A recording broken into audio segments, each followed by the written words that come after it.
Saímos dos nossos lares e vimos aqui se o Senhor não estiver neste lugar. Por favor, Deus, não nos faça estar neste lugar se a sua glória não estiver conosco.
João 17, 19. Vamos ler juntos, bem bonito, 1, 2, 3 e... nós achamos, bem junto e bonito, nós não sabemos direito o que é, né? Achamos ou não achamos? Então vamos ler juntos, bem bonito, vamos? 1, 2, 3 e...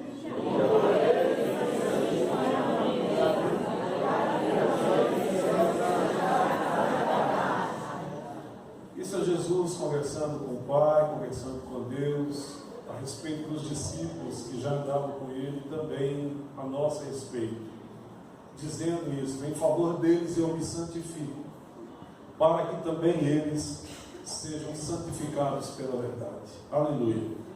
Senhor, converse conosco, derrame a sua verdade para dentro do nosso espírito. Aleluia. nos torne, Senhor, conhecedores dos seus intentos. A única voz que é interessante ouvir aqui agora é a sua, porque a palavra do Senhor é viva e é eficaz, Senhor. A voz do Senhor é muito poderosa e os resultados que ela consegue, nenhum outro som, nenhuma outra voz consegue. Então nós estamos abertos ao falar do Senhor e isso será maravilhoso. Amém. Olha, irmãos, Deus é especial e é único e nós bem sabemos disso, né? Salinha de criança de 1 a 6 anos de idade, né? Pode descer. As criancinhas de 1 a 6, na salinha lá, pode descer as crianças que têm essa idade aí, de 1 a 6. Muito bem. Então que Deus é único, né, e especial, todos aqui têm conhecimento. Mas às vezes nós temos um conceito de Deus que está muito relacionado a essa transcendência de Deus, a esse poder de Deus que transborda, que salta muito para longe da nossa capacidade de compreensão. E nós não temos muito assim uma ideia desse conceito de Deus único e especial no trato conosco, daquilo que veio dele para nós, que ele instilou na nossa existência, na nossa inteligência e na nossa natureza, aquilo que ele nos comunica, né? E Deus, nós sabemos que ele é em extremo criativo, né? Deus, ele é multiaficionado por artes. Deus é um artista detalhista, você deve saber disso. E ele se rege por aquilo que é perfeito. Isso a gente percebe na criação, a gente percebe na natureza, né? Quando você vai considerar essas coisas, você fica simplesmente maravilhado. Como que Deus usa bem as cores, como que Deus usa bem os sons, os movimentos, isso é muito dele. E eu estava olhando muitas atividades de Deus na Bíblia. Deus é um jardineiro, sim ou não? Um jardineiro, né? Um oleiro. Ele soube trabalhar muito bem o barro lá no Éden. Ele trabalhou isso tremendamente. Deus é um costureiro, né? Ele fez roupa para o primeiro casal e até hoje está vestindo pessoas, né? Deus tem uma noção de gastronomia que você não tem ideia. Você vai e colhe na natureza muita coisa já temperada, pronta para consumo, né? E como que tem gente que usa isso bem, né? A ideia de gastronomia também é pessoas que sabem se deliciar com alguns pratos feitos. E a Bíblia chama a gente para a sala do banquete, fala de Deus preparar uma mesa na presença dos adversários, né? Ungir a cabeça da gente com óleo e fazer o cálice transbordar, né? Deus é padeiro, confeiteiro, né? Deus arrumou pão no deserto, Jesus arrumou pão no deserto, Elias comeu bolo do céu, Jesus comeu bolo do céu, né? Ele próprio é o pão vivo, nós nos maravilhamos disso. Jesus é arquiteto, aquele capaz de organizar e arranjar espaço para alguém viver bem, para alguém habitar bem. É um decorador. Eu olho daqui e vejo como está decorado, né? Uns pretos, outros brancos, outros indefinidos, um cabelo para cima, outro para baixo, outro sem cabelo, todo decorado. Se não bastasse isso, os dons espirituais ornamentam a noiva para o dia do casamento, né? Deus é um tecelão. O gosto musical de Deus é um negócio muito sério, né? Tem som nessa natureza para tudo enquanto é lado, e um combinando com o outro.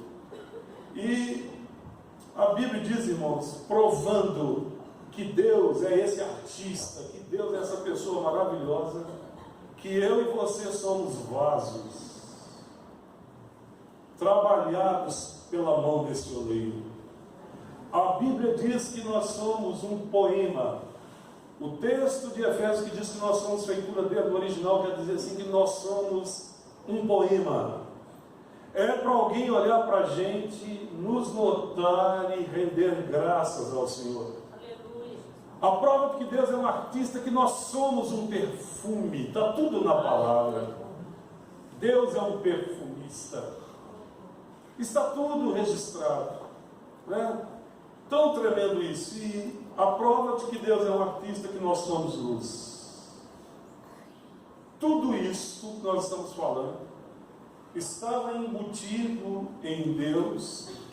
Tem gente que não gosta de usar a expressão que Deus existe, porque se alguma coisa existe, teve que ter um começo. Deus... Então tá, se for por aí, Deus não existe. Deus é. E todas estas maravilhas, todos esses recursos, essas habilidades estavam embutidas em Deus, fechadas nele mesmo, até que ele decidiu que isso deveria externar-se e tornar esse mundo visível e abençoar nós todos para que disso participássemos. Que tremendo! Mas no meio disso tudo, nós percebemos que Deus é isso que Ele de fato é, e só Ele pode ser isso que a Bíblia diz que Ele é, mais ninguém pode ser.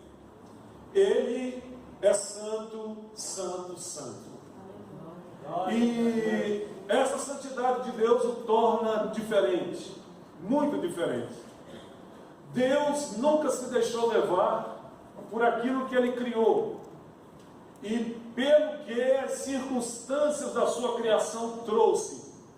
Deus nunca foi afetado por nada fora dele. Deus era santo, Deus é santo e Deus continuará santo. E parece que é por este nome que ele gostava de ser chamado lá no Antigo Testamento. E toda a criação do campo espiritual reconhecia e reconhece isso. Mas o que é santidade? De acordo com a doutrina cristã, é o processo de tornar algo ou alguém santo. Ou seja, que possui santidade. Então Deus não é só santo, Deus é também o que santifica.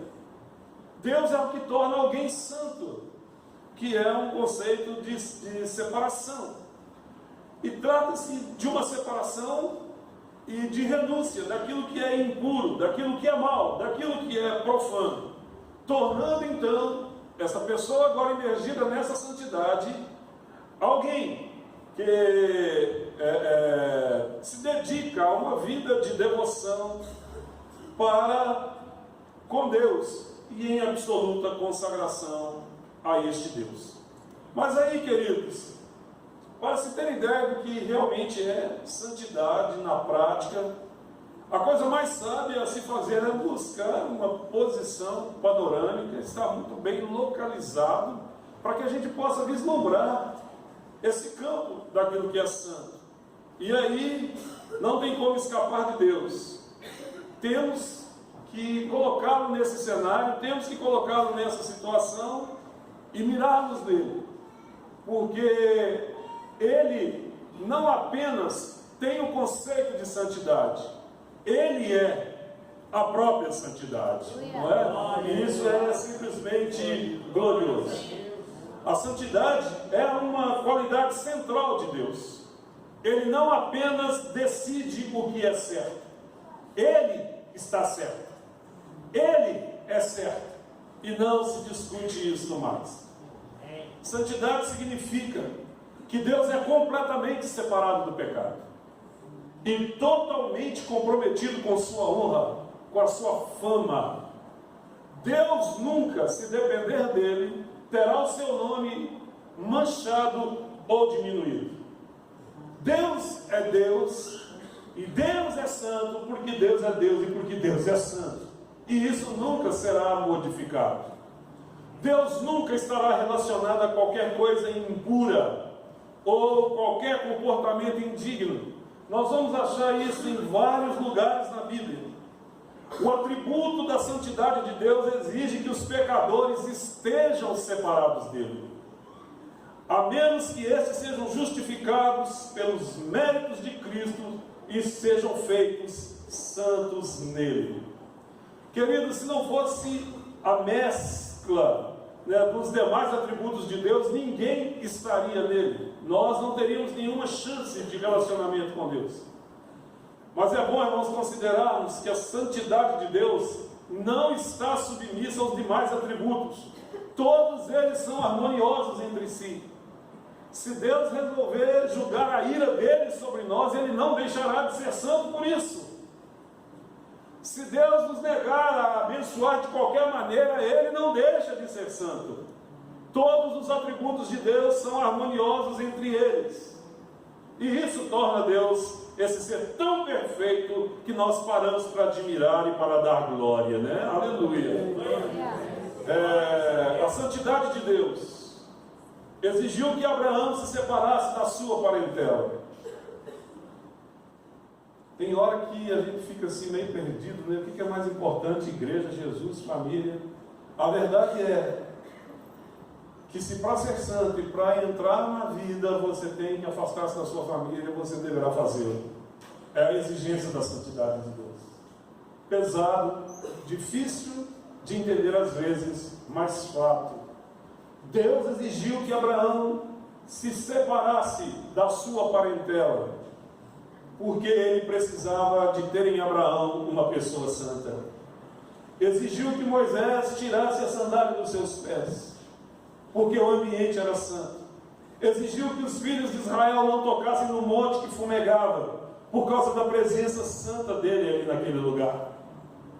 Isso nos faz entender que todos que tentamos servir o Senhor e segui-lo, devemos ser separados do pecado e separados para Deus, porque essa é uma condição para que a santidade nos vista, para que sejamos tomados por esta santidade. A santidade de Deus faz com que Ele tenha uma hostilidade tamanha em relação ao pecado. Nós sabemos que Ele pune o pecado com a morte. Tanto, queridos, nós vimos isso, que a santidade de Deus, vez ou outra, se manifesta relacionada ao fogo da ira, ao fogo que queima, ao fogo que depura e ao fogo da limpeza. Isso está relacionado à santidade. Mas, queridos, como nos é sabido, que toda aquela maravilhosa relação da criação com seu Criador sofreu um duro golpe com a entrada do pecado no mundo, e isso que é conhecido como a queda, né, da raça humana resultou em coisas terríveis, que todos nós temos informação, todos nós temos conhecimento. Trouxe ranhura, trouxe algo nocivo que manchou, que feriu, que maculou a nossa existência, a nossa saúde, a nossa inteligência e o nosso relacionamento com o próprio Deus e com as pessoas. O pecado, segundo a Bíblia, leva à morte. E por causa do pecado a terra foi amaldiçoada. E nós temos muitos problemas em função disso. Mas porque Deus nos ama, Ele enviou Jesus para nos libertar do pecado e restaurar o nosso relacionamento com Ele. Que grande esperança isso nos traz. O pecado na Bíblia tem 3 definições: não atingir o nível. Diga para o seu vizinho: Deus não quer você nesse nível que você está. Isso tudo que nós estamos vivendo em Deus é maravilhoso, mas com certeza tem mais coisas em Deus para vivermos. As normas de Deus são perfeitas. E João chega a dizer que os mandamentos do Senhor não lhes são pesados. Deus tem um nível muito elevado. E quando nós não atingimos esse nível nas nossas vidas, estamos em pecado. Basta remover o pecado que a gente fica mais leve. Se o pecado for removido de nós, ganharemos as alturas de Deus. Ele precisa ser removido. O pecado ainda nos daria a entender que se trata de distorcer ou desviar-se das normas. Quando não seguimos as normas de Deus, ou mudamos as normas para serem contrárias às de Deus, estamos em pecado. Tudo isso a Bíblia sustenta. Não dá para modificar o que Deus falou, e não dá para modificar o que Deus espera da gente.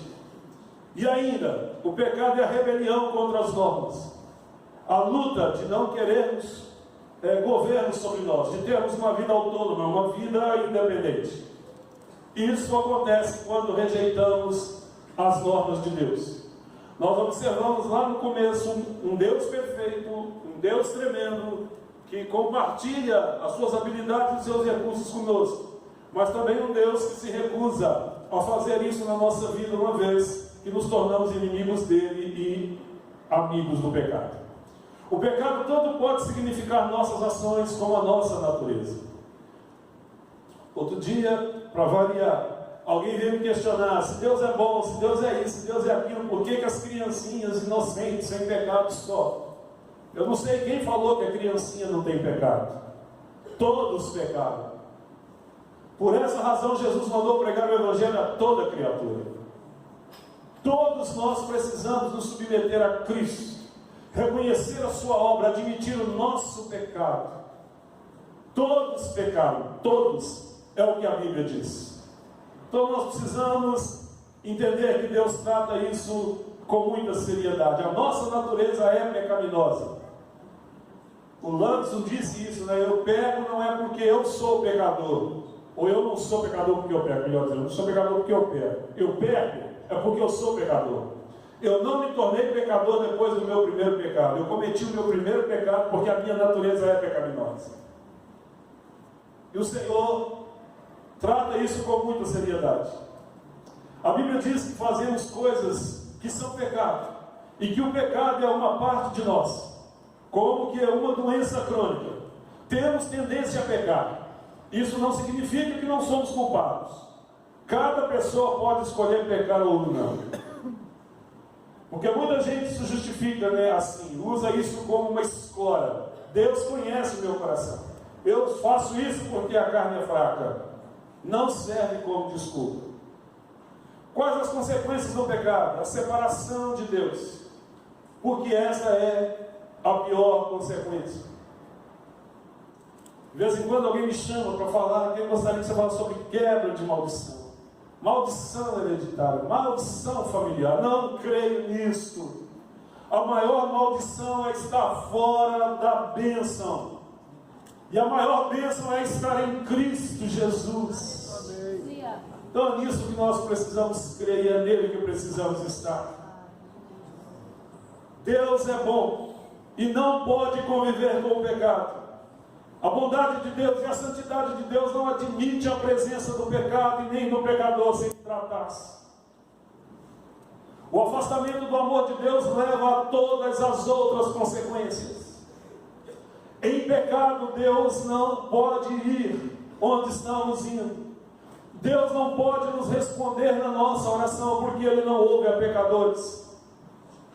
E estando em Cristo, já o pecado não tem poder sobre nós. Então é uma questão de inteligência estar nele, estar em Cristo. Outra consequência do pecado é a morte. Por causa do pecado, irmãos, sofremos morte física, porque somos imperfeitos, e o que é imperfeito não dura. Por isso que Deus é eterno. Em Deus não há pecado, em Deus não há imperfeição. A beleza em Deus continua.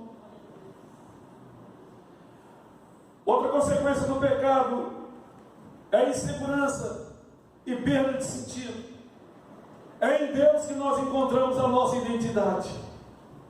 Sem Ele, a vida deixa de fazer sentido. Como que a presença de Cristo instilou esperança em nós? Como a nossa conversão em Cristo mudou a nossa sorte? A outra consequência do pecado é a escravidão ao diabo. Tudo o que está longe de Deus pertence ao diabo, tornando-nos escravos dele quando nós pecamos. A Bíblia declara isso. Começamos a ter problemas com outras pessoas. O pecado muitas vezes prejudica as pessoas à nossa volta e estraga os nossos relacionamentos. Nós sabemos muito bem disso. Quando estávamos no mundo sem Deus, sem orientação, sem direção, como que a nossa vida era complicada e como nós complicávamos a vida de outras pessoas. Eu percebo na natureza algumas coisas que me faz lembrar como que a gente deveria ser sem a queda, sem o pecado. Alguém passou uma definição que perdão, o que era o perdão, e alguém disse: é a flor que, quando esmagada, prefere exalar a sua fragrância. E eu vejo isso, deveria ser assim com a gente. Se fôssemos esmagados no lugar da murmuração, da vingança, a gente iria exalar esse perfume de Cristo. Eu vejo isso nos passarinhos que, apesar de estarem na gaiola, continuam cantando, cantando e cantando. Isso deveria ser a nossa vida. Num cachorro que às vezes o dono chega nervoso, chuta, ele sai rolando para a escada abaixo, mas volta com o rabinho banando e quer ser amigo do mesmo jeito. Deveria ser assim a nossa vida. Na pureza da criança, na sabedoria do velho. Quanta coisa nós perdemos com a presença do pecado na nossa vida. Toda essa realidade, irmãos, de pecado levou a humanidade a uma desesperada iniciativa de quem pudesse devolver-lhe o mínimo de qualidade de vida. Eu percebo pessoas que hoje, tomadas de dívidas, de crises, de dificuldades, chamam tantos palavrões, gritam tantas coisas terríveis. Mas eu percebo pessoas que passam pelo mesmo tipo de luta, de privação, de necessidade, mas preferem passar os seus dias cantando, louvando a Deus, exaltando a Deus. Isso é tão diferente. Tão diferente. Porque nós temos qualidade de vida. Não simplesmente temos qualidade de vida, a vida habita em nós. Há um cientista que diz que a vida só pode ter vindo da vida. A gente sabe o que o sopro lá do Éden trouxe. Existem elementos tremendos de Deus na nossa constituição agora. Há uma glória na nossa vida, há uma herança na nossa vida, há uma eternidade no nosso espírito, há a vida de Deus na nossa vida. Isso é glorioso. Essa vida, irmão, só é possível estando em comunhão com Deus e com os seus atributos, com a sua santidade. Aí entra em cena o mesmo Deus com um plano tão magnífico quanto ao contexto da criação. É porque, queridos, eu disse que todas as maravilhas, as habilidades, os recursos de Deus estavam embutidos nele mesmo. Mas agora, com a entrada do pecado e com o clamor da humanidade, outras coisas que estavam embutidas em Deus agora tomam forma e vêm nos tocar. Na pessoa de Jesus, na vida de Jesus, na obra de Jesus que fez a oração que nós lemos aqui. A redenção que estava fechada nele, a misericórdia que estava encerrada nele, a esperança, um sangue remidor, um antídoto contra o veneno da serpente, um antídoto contra o pecado, que estava encerrado em Deus, agora ele é jorrado para o nosso espírito, e o homem tem uma possibilidade de estar em Deus e estar com Deus outra vez. Esse capítulo 17 aí, queridos, que nós lemos, um versículo, é conhecido como a oração sacerdotal de Cristo. E tem muita coisa nesse capítulo aí que enriquece a nossa fé.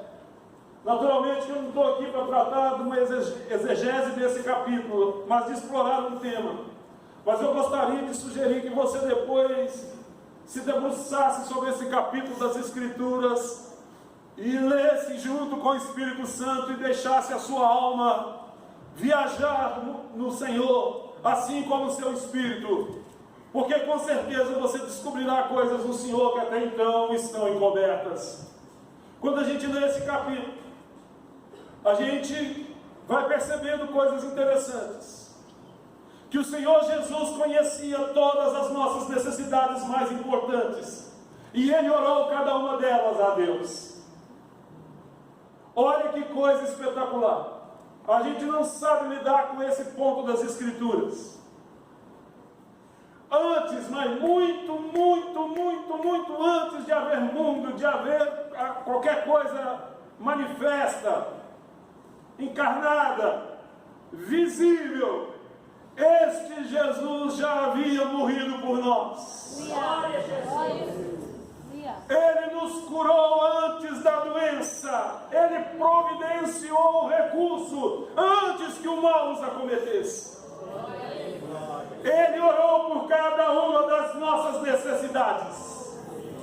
Aliás, o que a Bíblia recomenda orar é por necessidade.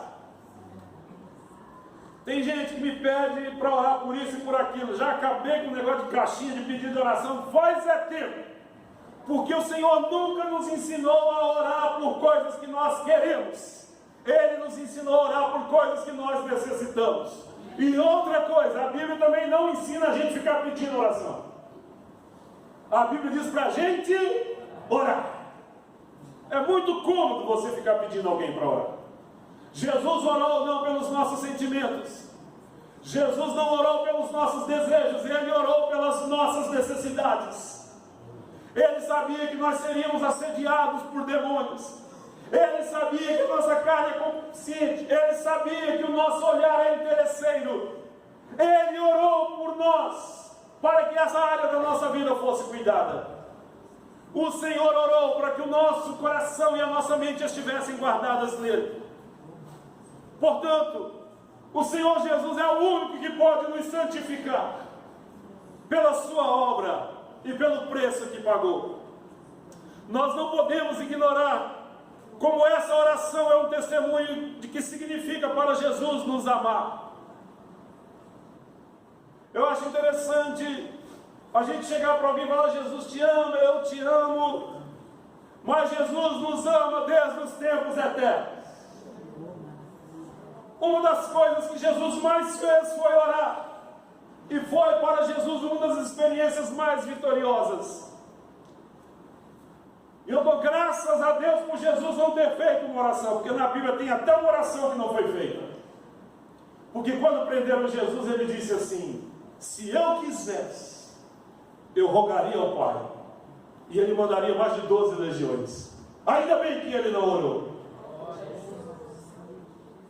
No episódio de Betânia, quando ele chegou para ressuscitar Lázaro, ele disse isso: Pai, graças te dou, porque sempre me ouves. Jesus orou por nós, e graças a Deus que o Pai ouviu mais uma vez. Por isso que santidade em Jesus é essa possibilidade tão real, tão tremenda.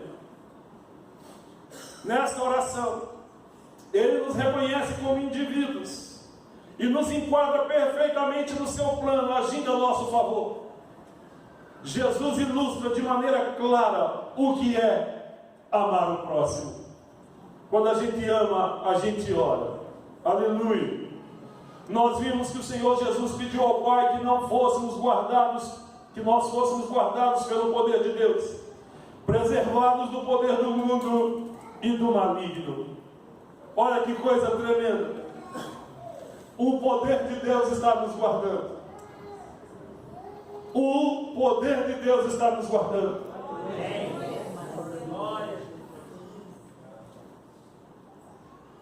Eu fui pregar na comunidade semeando lá em Sabará uma vez, e enquanto estava orando ao Senhor e pedindo a Ele uma direção sobre o que falar, Ele me disse algo. Eu gostaria que você dissesse lá na reunião dessa noite que tem alguém lá que foi curado antes que soubesse que estava doente. E eu falei isso na reunião. E quando terminou, uma senhora me procurou e disse que quando estava grávida, parece que da terceira filha, para Natal, aquela coisa toda, disse que a médica sugeriu que ela interrompesse a gravidez. E ela disse que não faria aquilo, e a médica não deu as razões. E ela foi e levou a gravidez até o final. E depois que a criança nasceu, que estava tudo bem com ela e com a criança, a médica, espantada, resolveu conversar.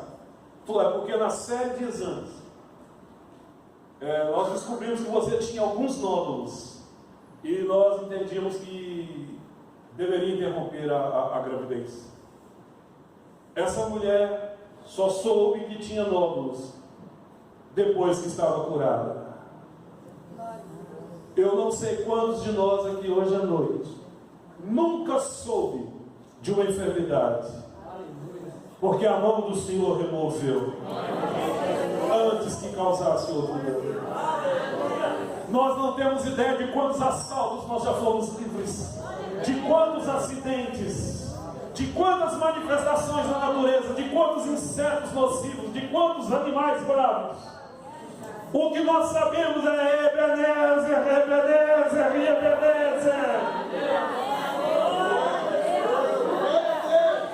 Até aqui sobre nós esteve a mão do Senhor.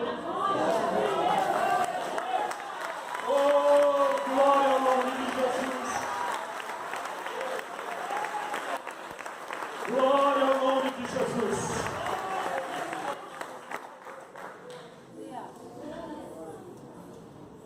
Fomos preservados do poder do mundo. Parece que ainda hoje o diabo continua com a mesma proposta. Eu te dou tudo se prostrado me adorares.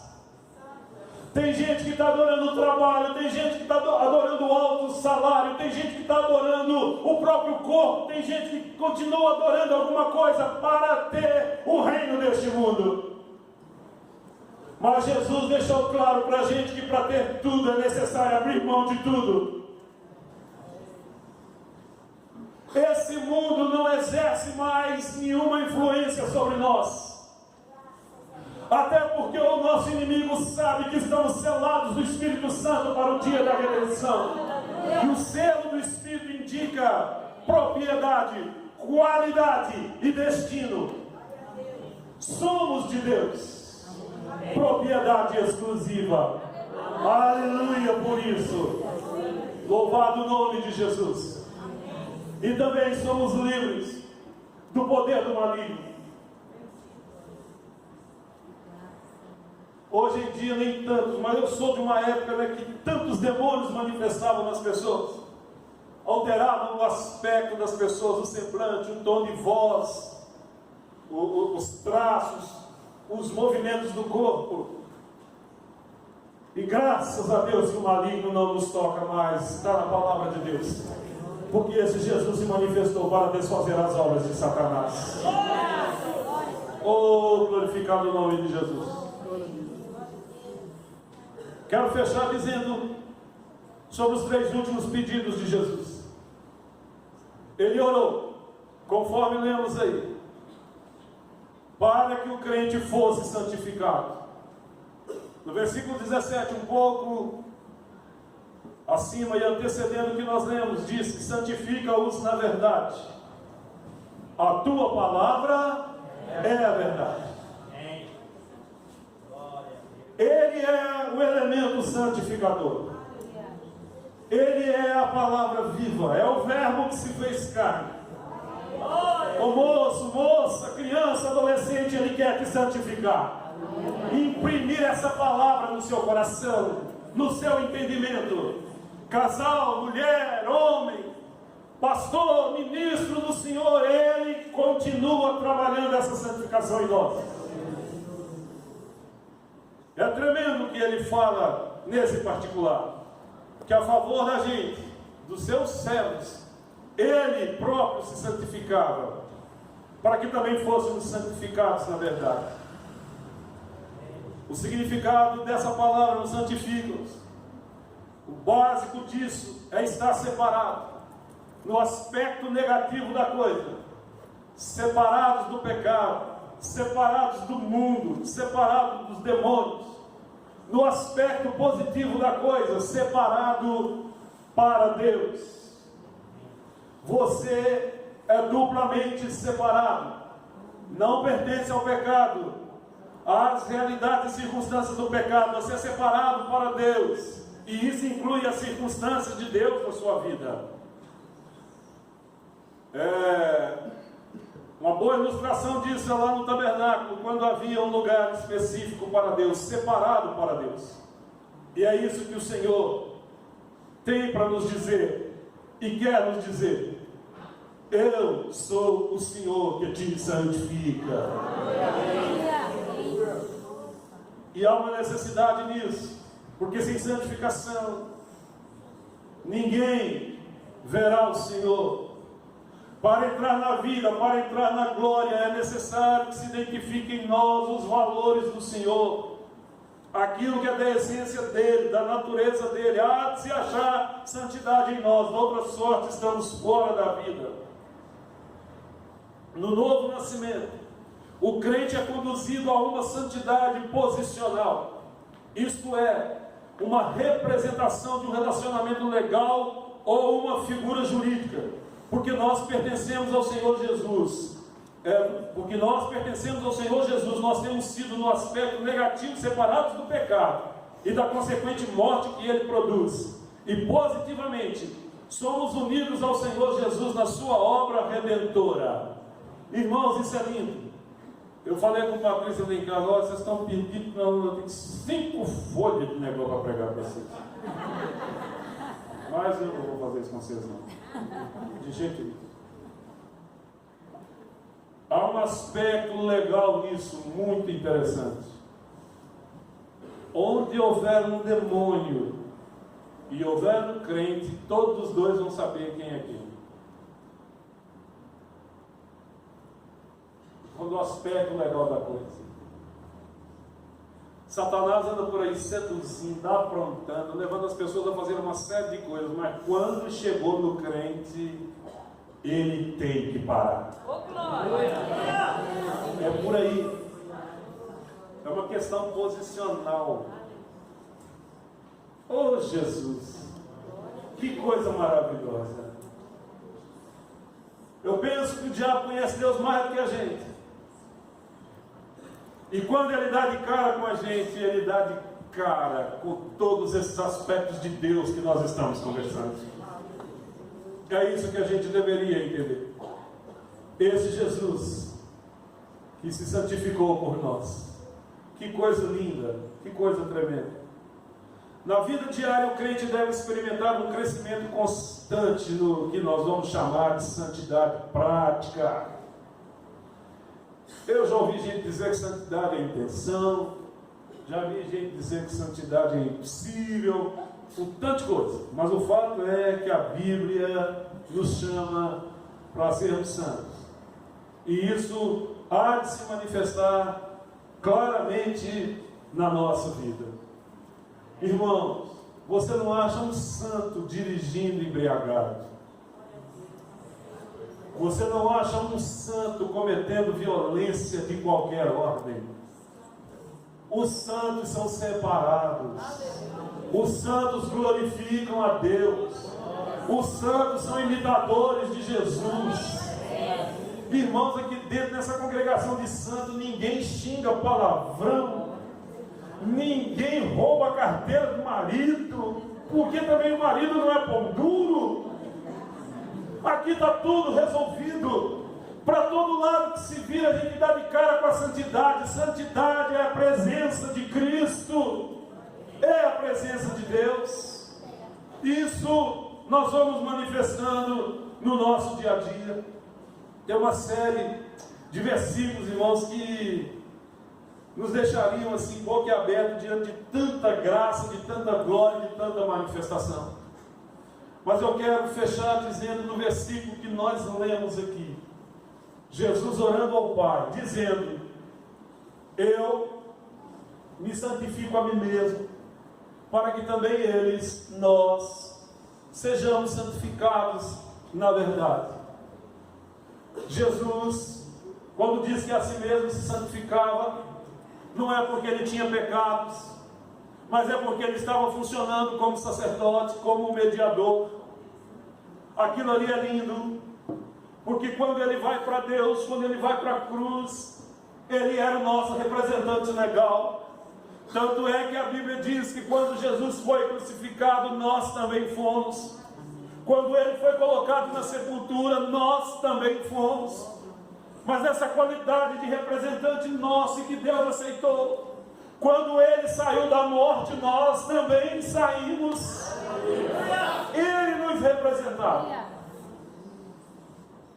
E ele, orando por nós, ele disse isso: Senhor, ó Pai, eu me consagro por eles, eu me separo por eles, para que, como nós dois, nós somos um, temos esse relacionamento, eles também o sejam em nós.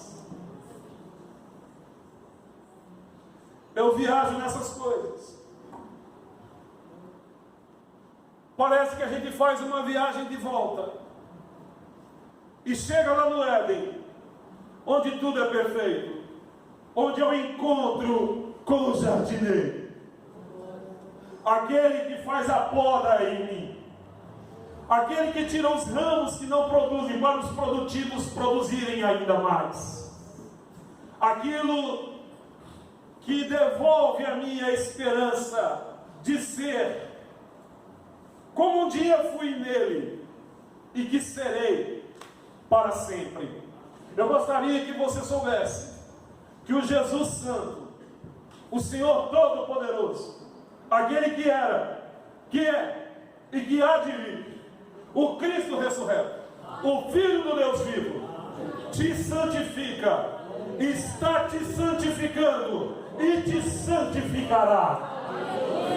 Quando Ele orou por nossas necessidades, porque Deus exigiu que fôssemos santos, e Ele está trabalhando a santidade dEle em nós. Vamos ficar de pé e orar essa verdade em nome de Jesus. Dê a mão a um santo e agradeça a Deus por Ele ter feito isso na sua vida.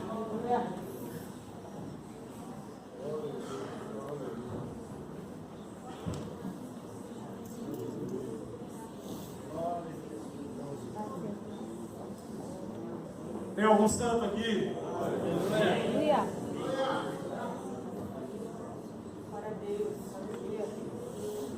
Segui a paz com todos, o Senhor nos diz, e a santificação, sem a qual ninguém verá o Senhor. Na introdução dessa reunião nós ouvimos o que é que nos impede, o que a gente tem que vender, de que a gente tem que se desfazer para seguir a Jesus, para ir atrás dele, para ir com ele. Nós muito bem sabemos.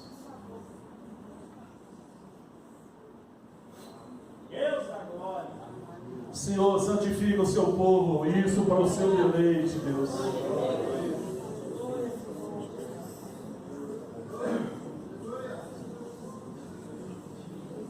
Santifica, Senhor, essa família, santifica este relacionamento, santifica o seu nome na igreja, santifica o seu nome nos ministros, santifica o seu nome na oração, na adoração, no culto, no louvor, na comunhão. Santifica, Senhor, a realidade do seu povo, como resultado de um povo que decidiu viver em santidade, Senhor, de acordo com os padrões do Senhor. Ore aí com essa pessoa que está perto de você. Peça ao Senhor a santidade para vocês dois. Isso é uma necessidade. Somos livres para orar isso nele.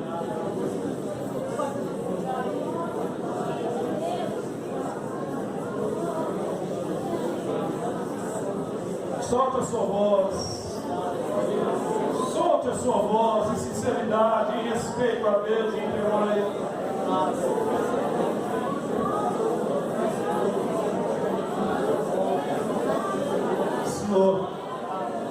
O Senhor disse que o Senhor mesmo está preparando para ser uma igreja gloriosa, sem mágoa, sem rugas, sem coisas semelhantes, sem coisa parecida.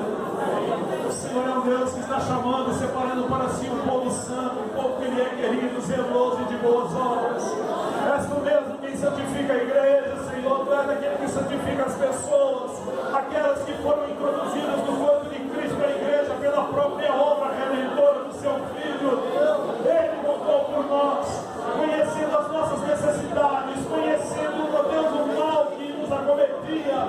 Ó Deus, como éramos tentados, como éramos, Senhor, perseguidos na nossa fragilidade, na nossa realidade diária como um todo. Mas o Senhor, na plenitude dos tempos, fez com que nascido de mulher sob a maldição da lei, o seu filho nascesse. E é Ele quem nos santifica, é Ele quem santifica a igreja, é Ele que santifica a herança do Senhor para aquele dia eterno, para aquele dia glorioso. Pode soltar a mão do seu vizinho, levante as suas mãos aos céus, agradeça a Deus pelo que Ele está fazendo na sua vida, pelo seu dia a dia que está sendo trabalhado por Ele, pela palavra dEle, pela instrução dEle. Não fique calado, engrandeça, agradeça, reconheça, bendiga o Senhor como aquele que muda a sua sorte, a sua vida, sua realidade. Oh, louvado seja o Senhor.